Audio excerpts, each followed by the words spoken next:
What's good, people? Peace to everyone that's tuning in. I am live in full effect, so we just gonna give everybody some moments to check in.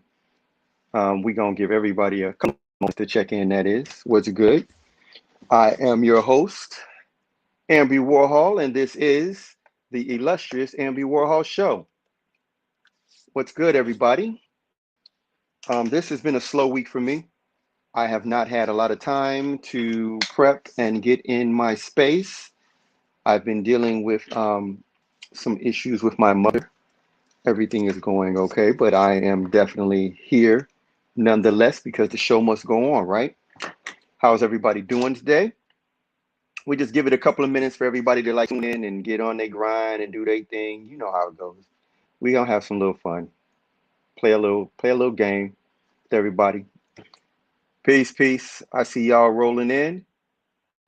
You said with the most. I'm the host with the most. RTJ for life.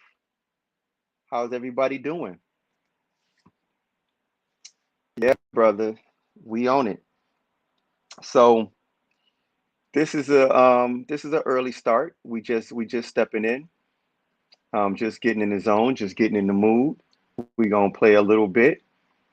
We gonna spark up a little conversation, and we're gonna talk about the Falcon and the Winter Soldier and all the goodies they provided us because it provided us a lot. And Frank here is gonna be my co-host. So everybody say hi to Frank because he's here to help out and give a little insight and give his opinion on things. So yeah, that's what it is. Peace, Jay. I see you. Peace to the God. Yeah. How's everybody doing? Happy Sunday. We are officially in spring, and it is a great spring, for us here in Chicago. For those of us that are in Chicago, if you're not, I'm sorry. But Chicago it's a beautiful Sunday. It's sunny, it's blue skies, it's warm, and it's great. Yeah, definitely. Everybody acknowledge Frank. Frank is here. This is Frank. Say hi. Frank was in They Live side by side with Roddy Piper. Rowdy Piper. The G, he got it in that movie. You got to go back and watch that. He's sporting the purple sweatshirt, which I actually was. I used to wear a purple sweatshirt when I was younger because of him wearing that purple sweatshirt in that film. Because I just really liked his character and I liked the way he had swag. He was on point. So Frank's gonna join us. He decided not to rock the sunglasses, but he got them nonetheless. So man, this has been an interesting week as usual. We have some interesting things going on, some fun, some good and bad things going on during the week. But just staying in tune with the basics of everything. Let's talk about a couple of things that have been on my mind. Um, we experienced the 93rd Academy Awards for the those great little things that they give to actors and directors and various people in the cinematography and film production arena. I don't really want to get into, who won, who didn't won, why they won. I'm just gonna talk about this one particular thing that happened that I get it, but I don't get it. You know what I'm saying? Like I understand, but I don't understand. So we're gonna test out some exposition and some theories on how I feel about this, and tell me if you feel the same way. So Judas and the Black Messiah was one of the films that was being recognized and given various opportunities to win awards, and particularly Lakeith Stanfield and Daniel Kaluuya were both nominated for Judas and the Black Messiah, specifically as supporting actors. Both of them were supporting actors. And so a lot of people asked the question, well, if they were the supporting actors, then who was the main actor? Who was the actor? Because the story, if you don't know, if you haven't seen it, Judas and the Black Messiah is basically about William O'Neill, the FBI informant who was responsible for the demise and the assassination, or supported in the assassination of Chairman Fred Hampton, Chicago chapter of the Black Panther Party. He was also complicit in the dismantling of the Chicago Black Panther Party. the story is ultimately the way the movie is presented. It's about him. If I'm not mistaken, he definitely gets more screen time. He gets more prominence from about his perspective of things. And in that arena, they still decided that they both were supporting actors. So, you know, people's uproar was related to the fact that, this is a movie about black characters, two great black actors, and they didn't give either one of them the opportunity to be an actor. They were supporting actors for each other. And I would have to do some research into looking into how many times characters in a movie are both considered, like, think about Midnight Run with Robert De Niro and I think it's Charles Grodin, Lethal Weapon, Danny Glover and Mel Gibson. There's been dozens and dozens of movies where you've had a duo, Die Hard with Vengeance, Bruce Willis and Samuel L. Jackson. But for some reason, this particular movie, they just identified them both as supporting actors. And there's something that has to be asked about why that is. We could go into monikers about, race and things of that nature. Um, maybe it had to do with that. Maybe it's going to be something a little more sinister, or maybe it's just innocence in the sense that they really couldn't figure out what to do with or about them. And the end result was that,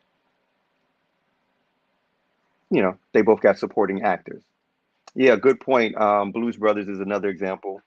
Um, let's see. Yeah, he gets top billing in the title too because it's Judas and the Black Messiah. Absolutely, he is the primary character. He should have been the main actor, but only they can answer for what their intent was. We know it was bullshit, um, and we also know that for the I think if I'm not mistaken for the films, the people who were elected for films as main actors, there was one black guy that was Chadwick Boseman. And I'm wondering if there was an element of saying, one actor in that arena was enough, and we don't need to throw Lakeith Stanfield in there also, you know. But at the end of the day, we can deal with it for what it is. It's political. It's probably racist, and part of the reason why, even in the industry as a writer, I don't necessarily care for that. You know, if I ever am receiving the opportunity to get an award, great. If I don't, great, because I don't do it for that accolade or any of those particular accolades. I make films because I like films. I write films because I like writing, and that's the bottom line. But yeah, man, they be on that fuck shit. Going, I mean, building off of that, which is the element of when there's opportunities to allow non-white men or white people to shine, and the alternative happens. Um, what happened with the shooting in Atlanta, where you have this guy, white guy, he goes ape shit, and he kills 8 people. He just outright kills 8 people, and it is what it is, right? So you got these fucked up things occurring, um, and these are like mass shootings, and there's no motives. There's no they claim there's no motives. I mean, we know what the fuck it is. We know what they're on. We know what he was on, but he murders 8 people, and then in the press, the police chief, or whatever the fuck he was, basically says that he was having a bad day, and he was particularly horny that day, which I don't know what the fuck that means. Um, but because he was having a bad day, we have a little sympathy for him. He was just having a bad day. When the truth is like, I mean, if we're gonna talk about bad days, I'm pretty sure the families of those victims are having very, very, very, very, very bad days, multiple, multiple, multiple, and the lives that were taken at the expense of this white man having a bad day is it's pretty. It's the narrative is really fucked up, because what we typically find um, repeatedly in our culture, and I don't say our culture because I'm not a part of that fucking culture. I'm a citizen here, not by choice. I have no real decision making in the shit that goes on in this country at all. Like, I don't give a fuck what y'all try to explain about voting. My vote does not give me the right to explain or justify shit that happens that I don't agree with. But when you have moments like this where the media and the narrative is that these white men can commit these atrocities, and they're always treated with this carefulness and this concern. Like, we have to feel for these white men because of the horrible things they did, because they have to feel terrible for killing these people. Oh my God, my heart goes out bleeding. I'm William Shatner, Spock. Why are they doing this to these white men? So they invented this term recently. It's been quietly circulating throughout media, but they don't really publicize it that much because it's a very dangerous term. It's called male supremacy. And they're calling these acts, like this particular act, the one that took place a couple of years ago with a yoga center where this white man again went in. This was in Canada. No. This was, I forgot where this was, but in around November 3rd, I think 2018, a yoga center. This white guy goes and kills a bunch of women again. Um, and again, oh, he was, they found out that this guy had views that he had published online about feminism and about women in their place. And then there was another incident in Toronto where 10 people were slaughtered again in 2018 by another white man, again for more bullshit.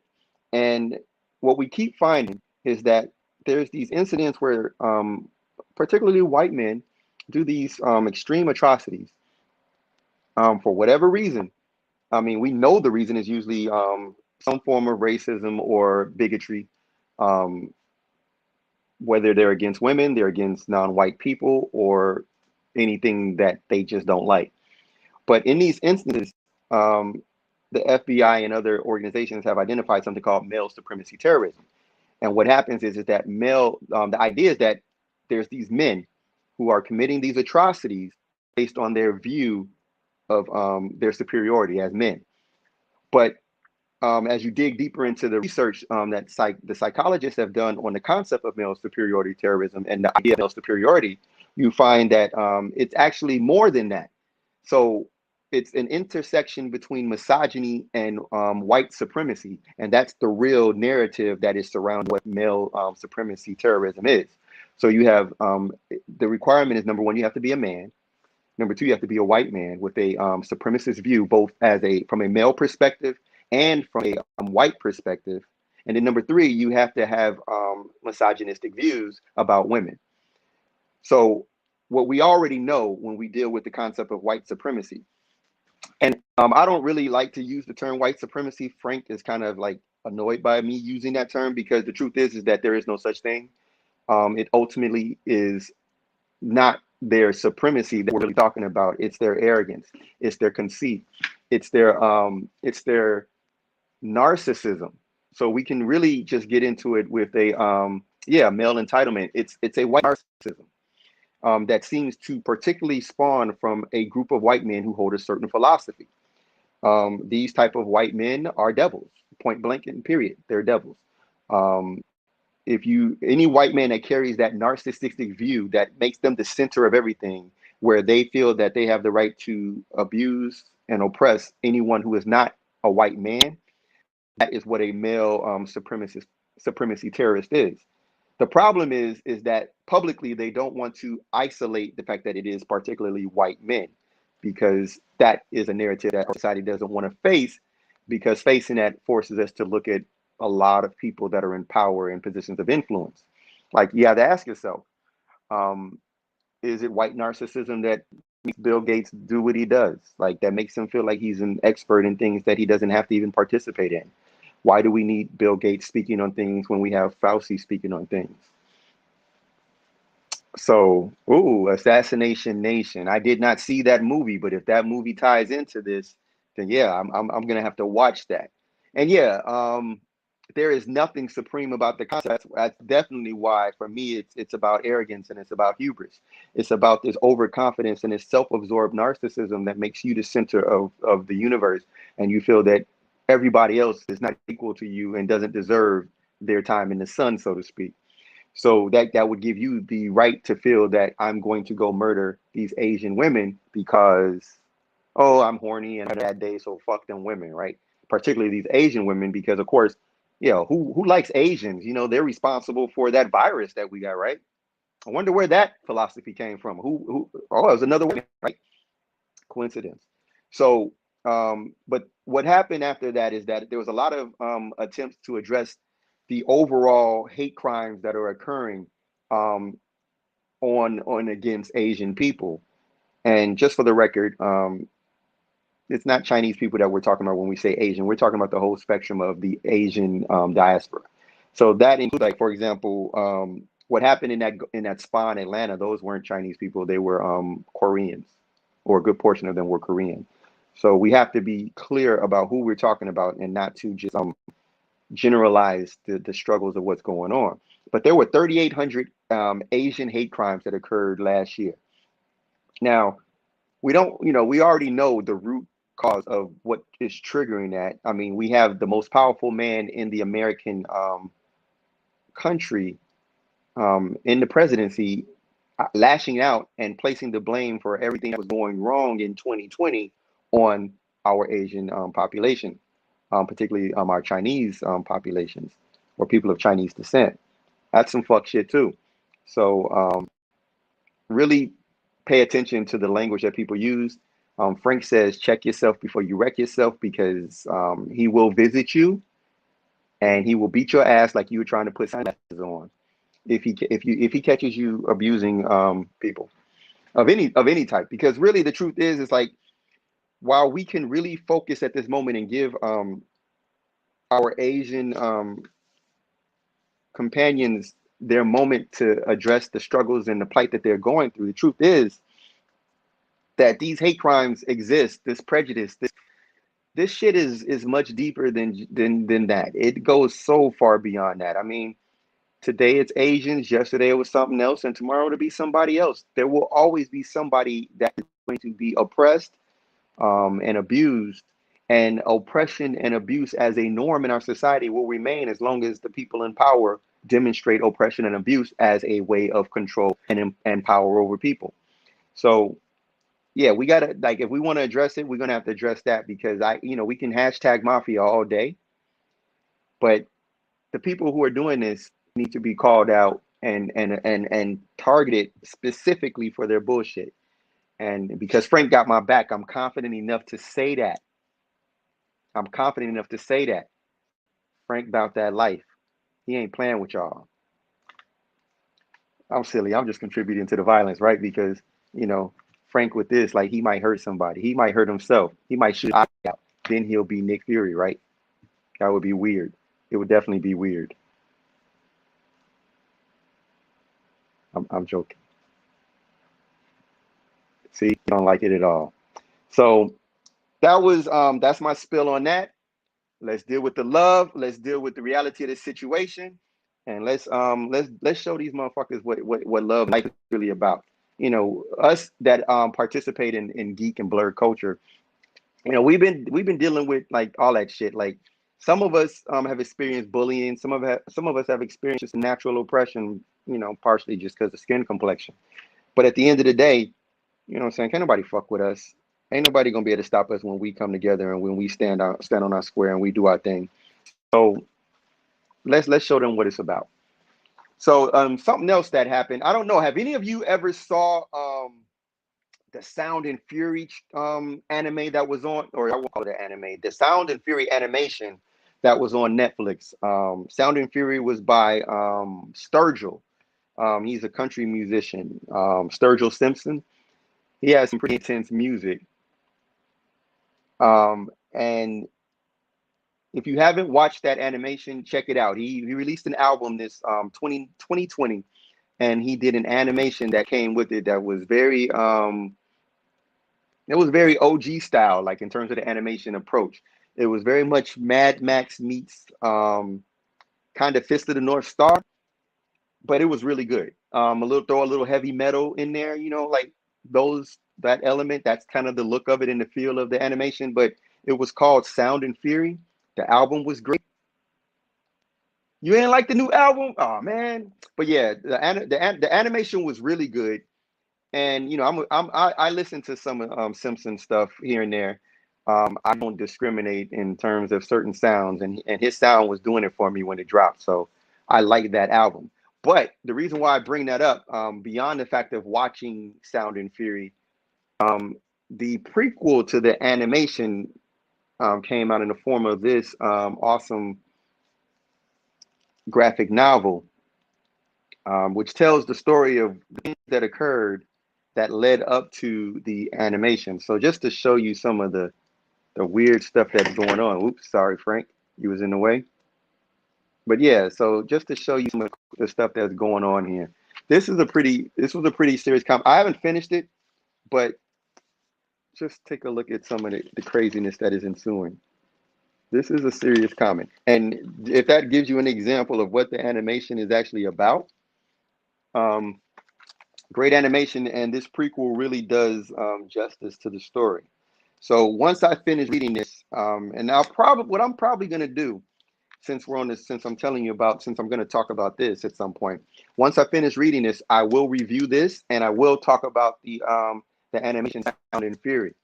That won't be one of the Sunday episodes because the Sunday episodes are strictly devoted to whatever Marvel got going on, because like their shows are like flawless and they on point. But I intend to start devoting other days of the week to specific things outside of the Marvel paradigm that I enjoy and that I appreciate. Just things that are special to me. Um, because since we're going to talk about it, there are 6 episodes or 6 parts to the Poetic Justice League of Zack Snyder. So I will break down 6 episodes of the AMBY WARHOL Show throughout the course of this upcoming week. So that will be one episode, part 1 tomorrow, part 2 Tuesday, part 3 Wednesday, part 4 Thursday, part 5 Friday, and part 6 culminating on Saturday. And yeah, that's the plan. So stay in tune with me for that. I'll give you guys some updates of when we will be covering that, but the times at least. But they're going to be each part will be discussed singular in a day, because I realized trying to do that entire 4-hour fucking movie in one sitting is not going to happen. It's not going to happen. So with that being said, keep that in mind. Yeah. So now I'm sure everybody knows and has watched the first episode of The Falcon and the Winter Soldier, titled New World Order. So we are in a totally different realm of Marvel action and Marvel concepts related to WandaVision. WandaVision was definitely a tropey. It was a tropey show. It dealt with a lot of nostalgia relating to like old shows, and it played a lot of games with our psyches and with our minds. But watching Wanda's trauma expressed on television was pretty cool, right? So, but we're now moving into another form of trauma, because, like, as this first episode revealed, we're back in trauma territory. Like, in fact, we're just not leaving trauma. I mean, WandaVision was filled with her trauma. You had Monica's trauma. You know, you had Vision's trauma. You just had trauma on trauma on trauma. Everybody was going through some type of whatever. You know, particularly with Monica related to her mom, which we still don't know about and what that really represented, other than her, you know, coping with her mother's death, which was kind of a shock when she wakes up from a sleep only to realize that her mom died during that time period. So Rip Van Winkle fucked up her whole shit. But in this series, it's a different type of trauma. This is not the trauma of a loss of a loved one. This is this is a little different type of experience. People are going through different struggles, their own self-discovery, so to speak, similar to Wanda with her self-discovery of being this overpowered Scarlet Witch, In this arena, we're grounded. You know, we're dealing with soldier-based people who that's their life. You know, Sam, um, aka the Falcon, you know, he was an Air Force vet. So, you know, when we met him, he was leading trauma meetings to help people deal with their PTSD and teach them how to navigate the return to normal life, citizenship, being citizens as opposed private citizens as opposed to being military. And we see now that as this show jumps off right from the gate, main problem that we have revealed is that he has imposter syndrome. And while he is doing amazing things, he doesn't feel that he deserves the shield that was actually handed to him by Captain America. Steve gave it to him. Like that's his homeboy. Like your boy that you bled with, that you have fought side by side with multiple times, who has watched you fight, who has watched your heroic character, who has watched you as a person, a good person. He identified you as a good man, which he learned early on that that was the only characteristic that must be present in the person who carries the mantle. You have to be a good person, a good man. Even through all that, Sam, he doubts himself. He doesn't feel he deserves that mantle. He doesn't feel it belongs to him. The dude told you it was yours. So Sam is struggling, and we see that this is 6 months after the blip. So 6 months after Sam has returned, 6 months after Bucky has returned, 6 months. You know, basically, technically, I guess that would be like what, a few months after WandaVision. I don't know, but right away we jump right into like Sam on a mission. Sam now, you know, he's back in the world and he's trying to make a living. He's trying to find his place. And post Avengers, you know, he's a soldier. He's got this skill set and he's using it. So he's a contractor with the United States military. And as a private contractor, that basically means they call you in when shit hits the fan that they can't deal with, they don't want to deal with, or there's other things at play. So his first mission, dealing with Batroc. So Batroc was the guy that thought he could whoop Cap's ass in the Winter Soldier in the beginning on the ship that Fury sent Cap there to address in terms because he knew that that's when, you know, you kind of find that Nick knew about the Hydra angle. And if you don't know, 9 times out of 10, when Batroc shows up, it's because Strucker sent him to do stuff. So Batroc is on this mission. He's kidnapped this guy. We don't know why. We don't know who that guy is or his significance. But the Batroc Brigade, known as, I think they call it LAF, laugh. So Batroc Brigade is doing their dirt. Sam comes in and goes through an amazing series of like action sequences. Like this guy is at the peak of his game and he's got those wings down pat. Not only does he have his skill set and wings down pat, he's now evolved Red Wing to be kind of like an AI support system. And yeah, it just that was great. Just watching him go at these guys and these helicopters and actually battle and fight Batroc was pretty cool. Oh yeah, they made Batroc. They did have Batroc the leaper. He leaped out of that helicopter. That shit was hilarious. But I was really impressed by Cap at this particular point, or should I say, not Cap yet. But again, he's the only person that doubts himself. Bro just took on Batroc and the brigade and won. He actually succeeded in his mission with the odds against him. So he's all for that. That's like he you know, he doesn't believe he deserves it. That opening scene proves that he's fully capable of being and replacing successfully Cap with the shield, but it's just his own confidence that's lacking. So and Frank agrees. But yeah, so now, you know, we've got Batroc and again Batroc still survives. So people always talk about that Marvel doesn't have recurring villains, but this is the second time that Batroc has been involved. And it seems like all of Cap's villains are the ones that keep coming back. Like everybody keeps coming back in Cap's arena. As Sam said, no Cap. That's a fact. He should be capping on the fact that they got that big chin motherfucker to replace him, but we'll get to that. So now we find out, that Sam's contact, for those who don't know, the Latino bro, his name is Joaquin Torres.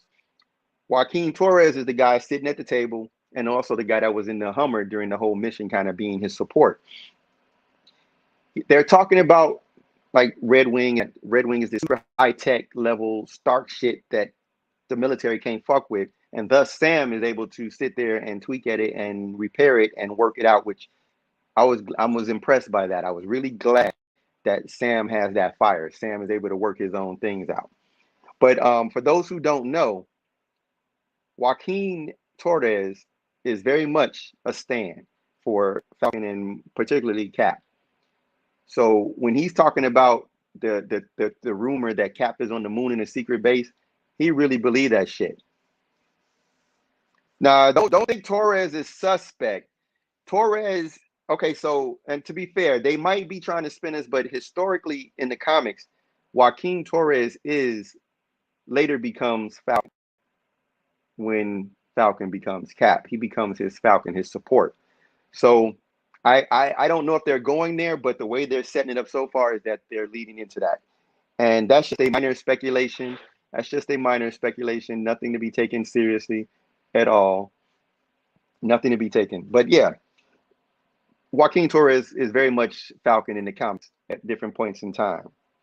So now we get to the scene where Sam's demonstrating his punk assness in relation to giving up the shield, manifesting his imposter syndrome, the whole world stage to see. And so what I love about this moment is that Rhodes comes in and G checks him like, hey, bro, the fuck wrong with you, man? Why ain't you take the shield? Why didn't you take the shield? Why didn't you take the shield? So that's the question. Why didn't he take the shield? Because he was a punk bitch and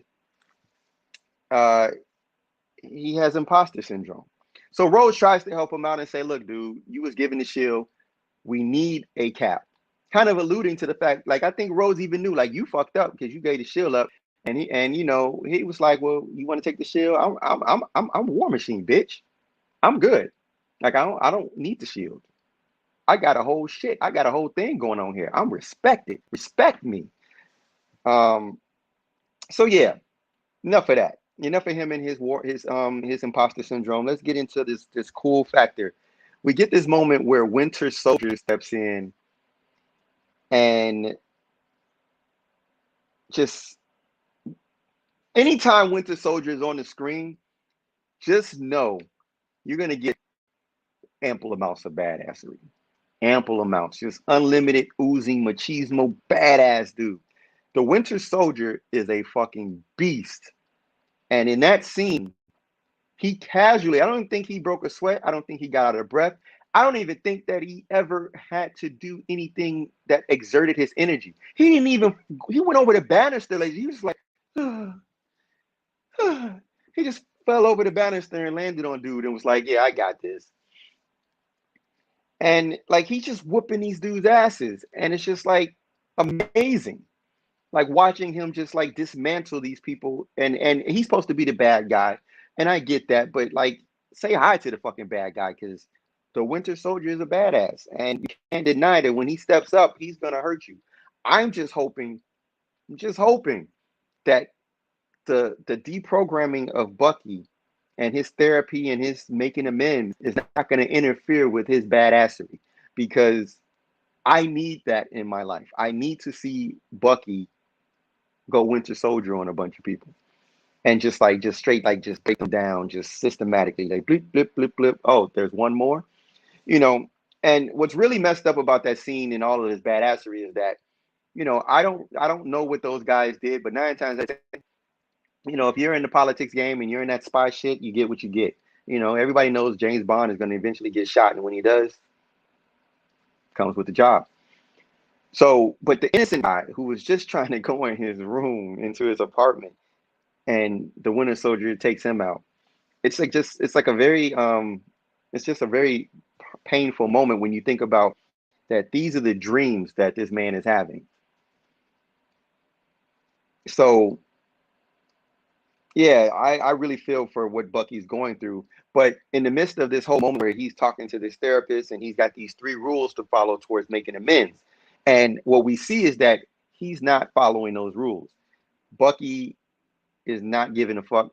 I mean, he can't help but be who he is. He's a badass, and apparently that's exhibited in all of his actions. So she's like, don't do anything illegal. The second one is don't hurt anyone, which technically should be first because Bucky will hurt you. But what's really funny is like I guess hurting people is not illegal. Otherwise, you don't need to be redundant. Don't do anything illegal. Don't hurt anyone. But they say, and then you got to acknowledge that you're Bucky Barnes and you're no longer the Winter Soldier.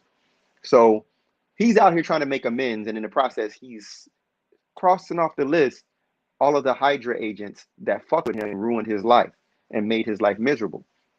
So he's going through and he's shutting them down and he's hurting people in the process. But granted, that guy pulled a gun. I guess that's the whole thing of self-defense. So that wasn't illegal to hurt that guy technically, even though you smacked him with your metal arm. Smacked him with the metal arm. Painful. So during this whole conversation with him and the therapist has this Chris Jericho list, and she keeps threatening to put Bucky's name on the list. And the whole thing is hilarious because they're having this back and forth, and Bucky's just not cooperating with her until um, she threatens to put his name on the Chris Jericho list. Um, and unlike um, Sam, Bucky's not an imposter. He knows exactly who he is. He knows exactly what he did. And yes, he is experiencing extreme guilt as a result of that because he remembers every single murder. So much so that he befriends the father of the guy that he killed in that dream sequence or that nightmare sequence, Mr. Nakajima's son. He becomes friend with, which makes sense because on one hand, Nakajima is probably younger than him. So, having Bucky want to hang with older people makes sense because, he has that sense of he's 106 years old. Like when they're talking about that the oldest person living today was 90 years old, and he was like, "Oh, so young." He believes it. But yeah, but he's really struggling through it. And K Max, I did not discuss Justice League. I've actually, because of the massiveness of that, I'm going to break it down into 6 parts, and I'll be doing that Monday, Tuesday, Wednesday, Thursday, Friday, and then Saturday. Um, Saturday. So yeah, I'm gonna get to all of those episodes in different perspectives. And who is that trying to go in the middle of my sermon? Come on, Matt. You can come on in. But yeah, so Bucky's worried about his name going on the list, and Mr. Nakajima is like trying to, they're hanging out, and Mr. Nakajima, what up, G? What up? Mr. Nakajima is like a pimp, because he's all like pimp cupping Bucky to have this date with this chick, and the fact is that Bucky's pimp game is probably as old as Pinochle. Like it's Atari graphics to Mr. Nakajima's PH5 pimp game. So, um, he gets a date, and that's pretty cool. So we get into this moment where Sam's family is like, Hey, real quick. "What's up? What's up? Yeah, no, thanks for letting me on. Look, I wanted to make a couple points of clarification because I've watched the episode maybe like 3 times already. What's up, Frank? Respect. All right, so first you said about Bucky trying to get back at the Hydra agents that made his life miserable, right? Yeah. Yeah. I don't think that's what's happening. I think what he's trying to do is he's trying to undo the harm he did as Winter Soldier. Like the one mission he was to the therapist was a woman that when he was the Winter Soldier, he did some Winter Soldier shit that got her elected. So he was used as a pawn to give her power, and now she's still abusing that power. So in order to make amends, he's taking that power away from her. I don't think it's about what they did to him. He's not trying to like do right by Bucky Barnes. He's trying to do right by all the people he harmed when he was the Winter Soldier. Yeah, she was a Hydra agent. Yeah. Yep. Yeah. Or a Hydra political person, whatever. Yeah. Yeah. And what is this list you talking about? This list. What, the Chris Jericho list? Yeah, what is the Chris Jericho list? She had the therapist kept getting ready to write his name on the list. You know who Chris Jericho is? I know who Chris Jericho is. He's a wrestler. That's about it. That's all I know. Yeah, he has a list, and if you piss him off, he writes your name on the list, and that means he's going to eventually get you.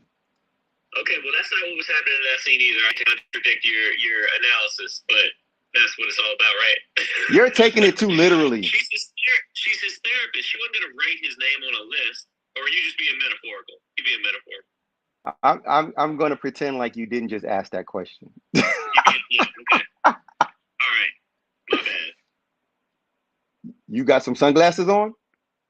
No, man, they're regular. They're regular glasses. All right, but clearly my vision needs improvement, so I'm here for the augmentation of the Andy Warhol perspective. Absolutely. And Frank, it's actually Frank's telling me all this to say. He just doesn't want to talk because he's mad at everybody for making him wear sunglasses. Yeah, he's a little PO right now, but he'll be all right. All right, my bad. Carry on, continue. All right, for sure. So, back to the world. We're at the point where Sam meets his family. No, this is Frank. This is Frank. Everybody meet Frank in case you don't know. This is Frank from They Live. He beat the shit off of Roddy Piper. He beat the pants off him, the brakes off him. Understand, he's here to support me, and I'm kind of giving his perspective of a lot of things because he was really a fan of the Falcon and the Winter Soldier, so he wanted to participate. So if you look at, so Sam's family is blackety black. Like, I was really appreciated and how well done that was, and how awesome the perspective was that they gave with how him and his family interacted. They were so ridiculously on point and so cool in the way they interacted. It was like, man, I was waiting for the barbecue scene. I know it was coming, but it didn't come. Instead, we found out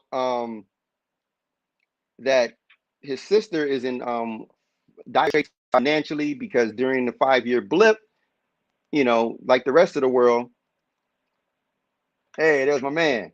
And during the 5-year blip, she was struggling to keep this fishing boat that belonged to their father. And as a result, they're on the verge of losing everything, and she's trying to figure out how she can cope. Yeah, that's my man right there. See, he's happy now because they were the stars of that film. That's classic. I'm here to do a promo. I heard somebody was on Instagram Live talking about they whooped my ass. Are you all out of bubble gum? I have no bubble gum. It's only ass kicking. Well, all I got is bubble gum for your ass. All right, well, let me borrow a stick so I have to kick your ass. Pop shit. So, yeah, Sam's like believing that he can get alone because he's special, and you know he's the Falcon, and everybody loves him. And then we cut back to Bucky on a date, and he's just awkward as fuck, like really awkward. It's really cool watching him be this fish out of water in this moment, trying to relate to people and trying to have this interaction with this woman. And she's asking him things like, "Why are you wearing gloves?" And he's got like, "Oh, poor circulation." You know, she asks, "How old are you?" Because he sounds like a grumpy old man, not being able to relate to like the dating apps and all the images he sees online. He's like, "I'm 106."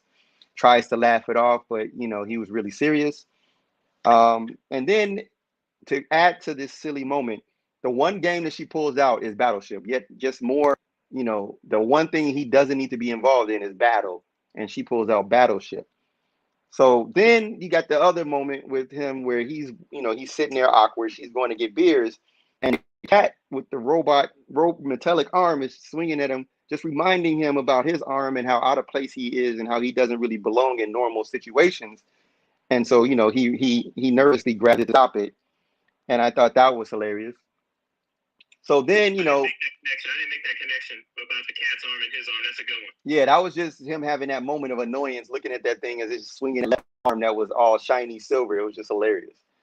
But what the date goes wrong because, you know, obviously talking to Bucky, you're going to have something that triggers him in one way or another.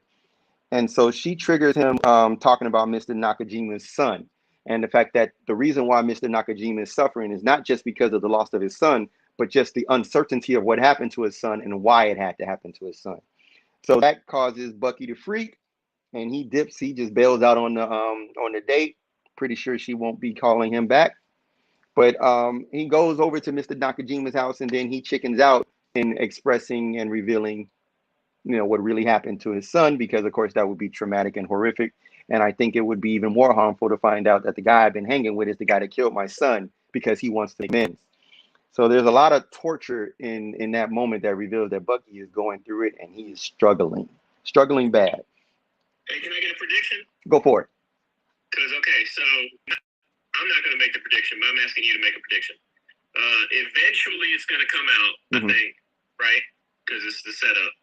Do you predict that Mr. Nakajima will forgive Bucky or not?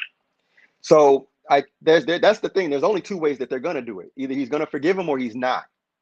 Yeah. So if you know, like, so, okay, so from a right perspective, like to build on the tension of what's happening, which would also lead Bucky back into the field.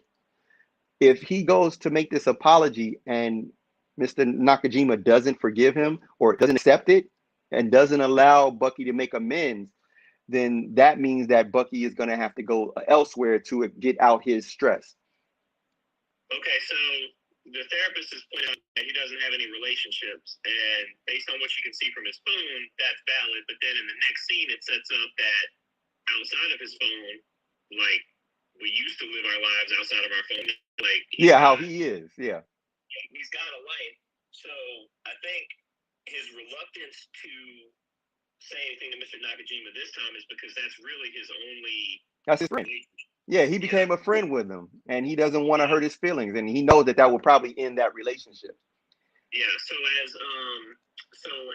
my prediction is not on the will of Nakajima forgive him or not. My prediction is that as Bucky and Sam develop a relationship and get more interpersonal as the series goes on, Nakajima will not be Bucky's only critical relationship. And so as he forms other relationships, he'll do what's right in that situation because the risk isn't so great. He's not losing his only real friend.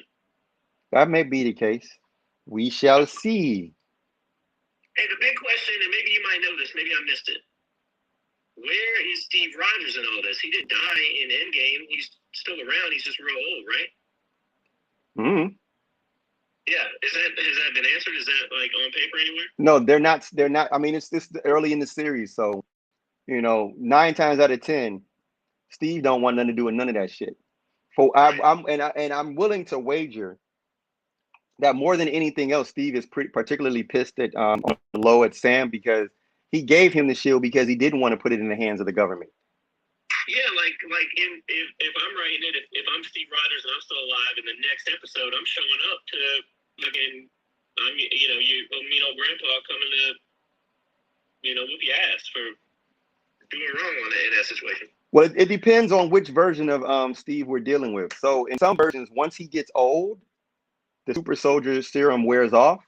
I don't mean literally whoop his ass. No, I mean he can't even show up. Like, he would be at this point. Him showing up anywhere is probably not a thing. He's probably somewhere in an old folks home right now. Yeah. Like, probably, like, if like really just sitting there, like. Cap got a pension, but Falcon can't even get a loan. Is that where we at? I don't even think Cap got a pension. Cap was living off of Peggy's funds. Yeah. Like, because. Peggy. Yeah. You seen the What If trailer? No. They're doing an animated What If. I saw it a long time ago, the old one. It's like 3 months old. Longer than that. You gonna make a late pass, like a physical late pass? It needs to be a graphic late pass. Hey, Jiva already did that. Jiva already created a late pass, but there's one that actually has your name on it. For real. I'm not even joking. All right. Well, I saw the What If trailer this morning, so. That was your first time seeing it? Yeah. Yeah, that trailer is way I'm geeked back. off of like Peggy, Super Peggy. I'm geeked off of Super Peggy Carter. I was happy with Peggy as she is, but I guess it would be cool to be the first super soldier. It just that's some things in the what if are such a dramatic change to the storyline and the timelines. Her being a super soldier ain't to be fucked with. Like, because scrawny Steve Rogers can still get some though, from what I saw in the trailer. wait, what? There's a scene in the trailer where super soldier Peggy, it looks like she's like face to face having a romantic moment with scrawny Steve Rogers. Yeah, and I don't know how that would work, because without the super soldier, there would be no reason for Steve to be anywhere near that. Right. Like, that's the only reason why he was there, or that, or something. Soulmates. Yeah, they're overkilling that ultimately. Like, if she's gonna become the super soldier, then she should have got with Stark. You know, that's the only person that was actually close to her. Howard. I bet he tried. You said Howard. Of course it wasn't Tony. He wasn't even alive back then. All right, let me let you get back on track. All right, cool. All right, peace. So yeah, there's a lot of variables to all of that. I'll let you Matt. Okay, wait, real quick. What I've been doing while I've been listening to the show is I'm building Legos, and this one comes with a little arcade game. Check this out. Can you see it? I can, but I can kind of see it. It looks like Tron or something. There's like a little dragon. Oh, I don't see. It's blurry as hell. Look, you got the guy comes up and he's like, what is that? It's like a little ninja guy with fire on his hands fighting a little snake, like a dragon. That sounds like something between you and a certain leaguer that I won't mention name because he might appear. Oh yeah. Okay, cool. All right, man. I'm out. That's it. Peace. How do I? Out. My logical Virgo mind struggles with these things. What things? What things that we're talking about? Did he lose it because of Sokovia? Did he lose what? What are we talking about there, Cree? Hit me up with. I need to understand. What was lost because of Sokovia?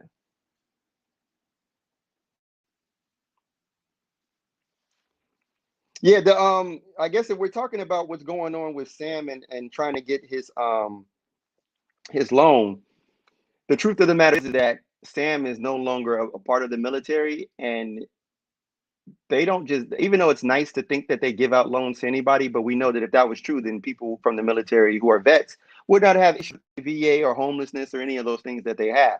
So, we're not going to assume that suddenly, because of, with Sam's situation, that things are going to be different, that he's going to have all these bells and whistles in his lofty retirement plan.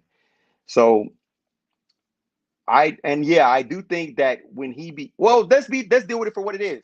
Once he became a criminal, even if he was later pardoned, the pardon would not give him back his military benefits.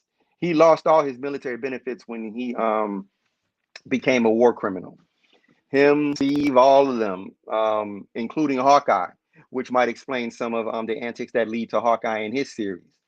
So that's a good question in terms of that and how that plays out. Because I would like to know myself, what is the situation with why he can't get a loan, why his sister can't get a loan, like the whole scenario, and the whole fact that this guy is a stan. But like in most scenarios, you're gonna celebrate this guy, but you're not gonna support this guy. What up, Kaz? What up? What up, G? What's up? Everything is good, yo. So we going through the show. We going through it step by step. We was talking about that. You just got in, or you was here the whole time?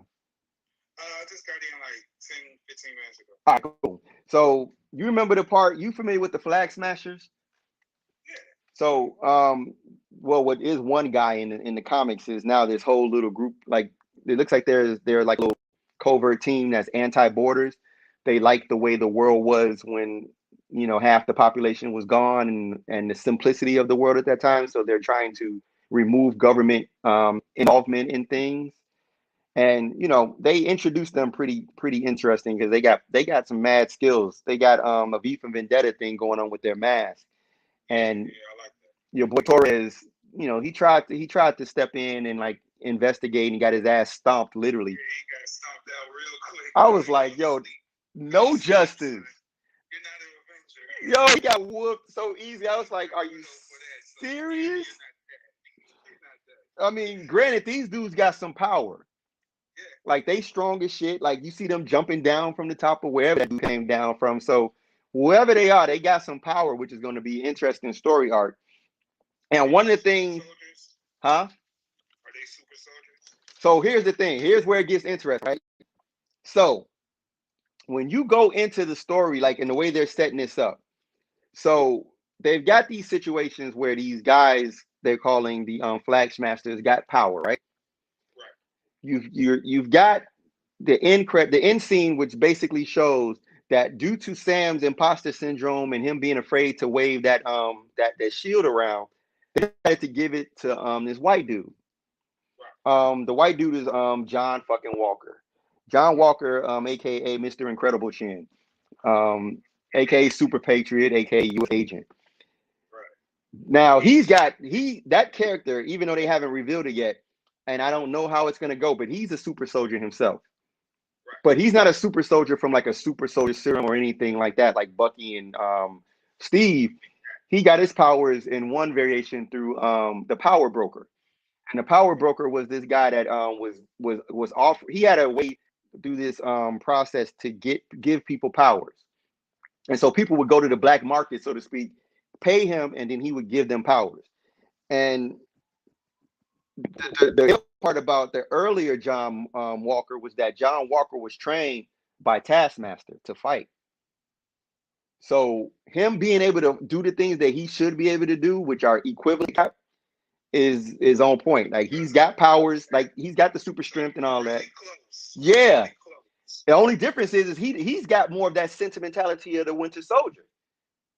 He don't have those moral implications that Cap has, so he will fuck you up. Exactly right. He going straight fuck you up. Yeah, he's a beast too. So I like, but the thing about that whole setup, introduce this guy that's the replacement for Captain America. That's John Walker. And then the tie-in to this story, which, and I don't know why, all the time we were thinking about mutants and how mutants came about, and we never thought about the fact that John Walker and the connection of the Power Broker and all of that ties into how in the Ultimate universe how the mutants came out. I don't know if you remember that.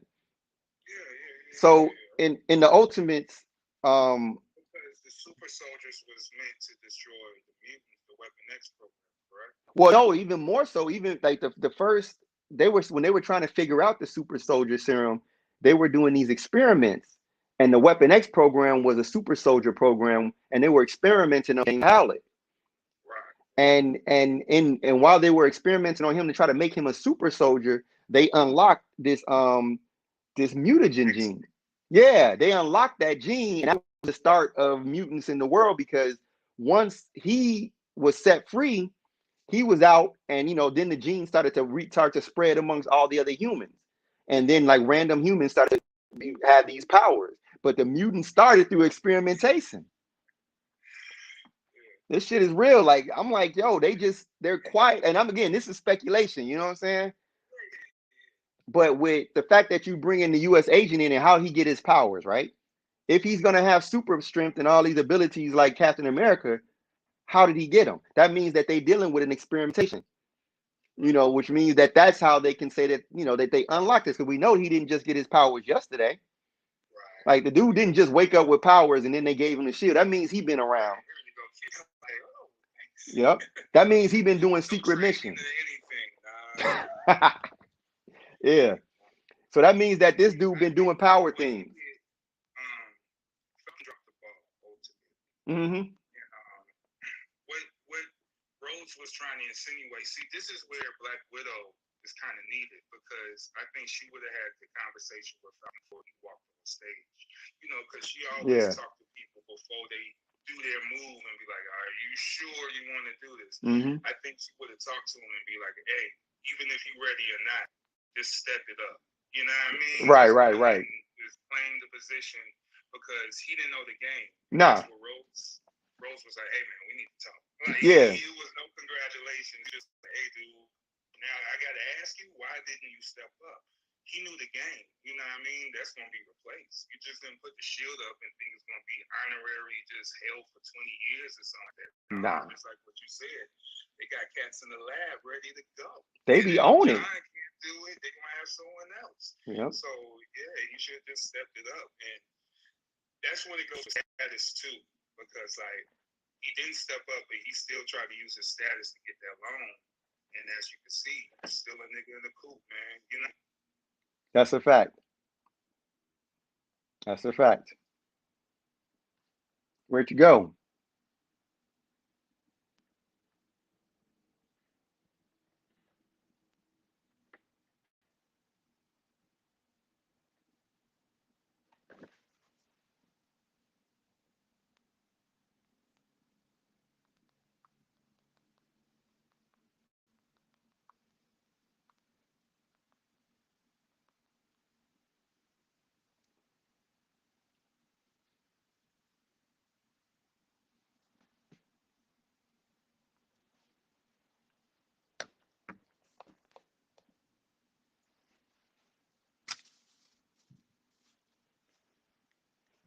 We're gonna continue on. We're gonna get back in tune. Um, yeah, looks like so a lot of you don't see what's going on IG Live. I got a lot of people on IG Live that I'm getting in with. So we'll cut this here and we'll get back to that.